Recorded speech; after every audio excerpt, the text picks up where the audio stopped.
It ain't a secret that numerous endings released last year that didn't exactly appease the fans, namely Jujutsu Kaisen and My Hero Academia. But I'm here to tell you that there are manga out there getting the endings they deserve. Mission Yozakura Family just wrapped up, in my opinion, one of the best final arcs in terms of readability. What I mean is, sometimes manga are just better to binge rather than reading chapters as they come out. Kingdom is a great example of this. The manga is fucking incredible. It is so fucking good, but I think the war format lends itself to being best read in chunks rather than week by week. I myself have said fuck it and just read the chapters in groups. Yozakura, on the other hand, had me fiending for the next chapter every week. This final arc is so well paced, it never drags, never rushes, and each chapter is equally as thrilling and exciting enough for me to pray for the next one, and not hard to follow through week by week, if that makes any sense. I hope it makes sense. Also think the content is fantastic. Genuine stakes were at play here, and how the arc progresses to its happy ending is very fluid and earned. The family went through hell and back to be able to earn their happiness, versus some other series. The character arcs, including the villains, get resolved in a very satisfying way. It's just an actually solid final arc with a good conclusion. Plus the following actions, sort of epilogue happening right now, is chock full of good moments. Kaoshiro again showcases his GOAT brother status. His scene with Mutsumi is so goddamn touching. Look, on a very rainy, moody day, it might get me. It didn't, but it might get me. Now, at the time I'm making this video, it actually still hasn't finished technically. So who knows, the author can pull a fucking 7 deadly sins and ruin the whole thing. But at the rate it's going right now, it feels like it's gonna have a very solid last chapter. So yeah.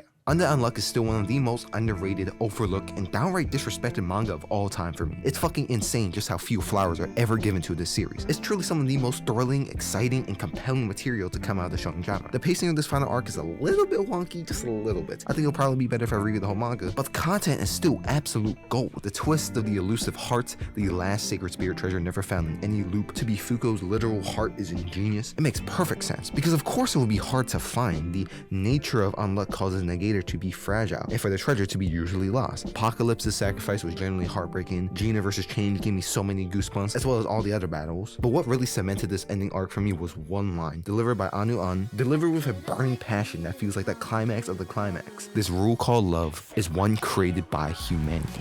What a line! What a final fucking arc. It's all so conclusive and narratively satisfying from every possible angle. Again, at the time I'm writing and creating this video, the story isn't technically finished yet. However, I have full faith in the author for this ending to land, because everything else before it has been so fucking consistently amazing. And yeah, those are just 2 mangas that I shout out real quick in the midst of all the bullshit happening in the genre right now. Shonen endings are not dead yet. And yeah, thanks for watching. See you tomorrow. Peace.